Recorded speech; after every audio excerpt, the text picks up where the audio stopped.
I've made just about every mistake a person who stutters can make, including creating a bunch of fluency tricks. My bag of fluency tricks was pretty full. In retrospect, it was pretty full of, well, you know what. I shook my head, I scratched my head, I clenched my teeth, closed my eyes, slapped my thigh, pinched my thigh, substituted words, added ums, added uhs, and so many more I can't even remember. I wish I had kept a running list. I can't imagine how long it would be.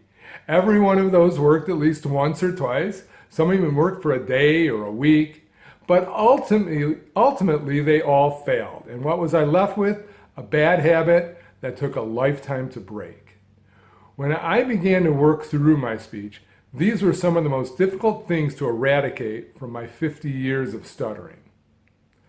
Whatever fluency trick is in your bag, it may work in the privacy of your own room, or even once or twice outside of it, but it's bound to fail after a while in the real world.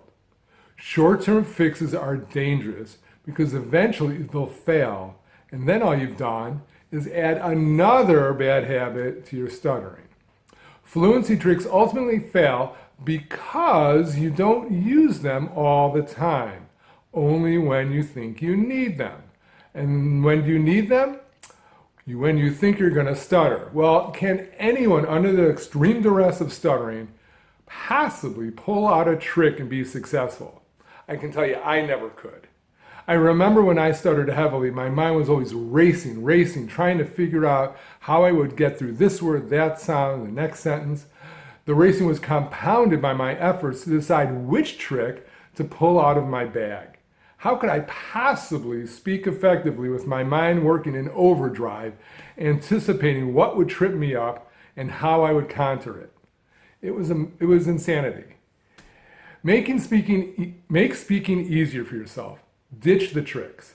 Make good speaking automatic so you don't have to think.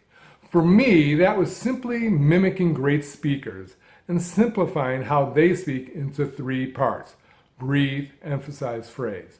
When you're able to speak without thinking about anything other than just enjoying the moment, that's when talking becomes a lot easier and a lot more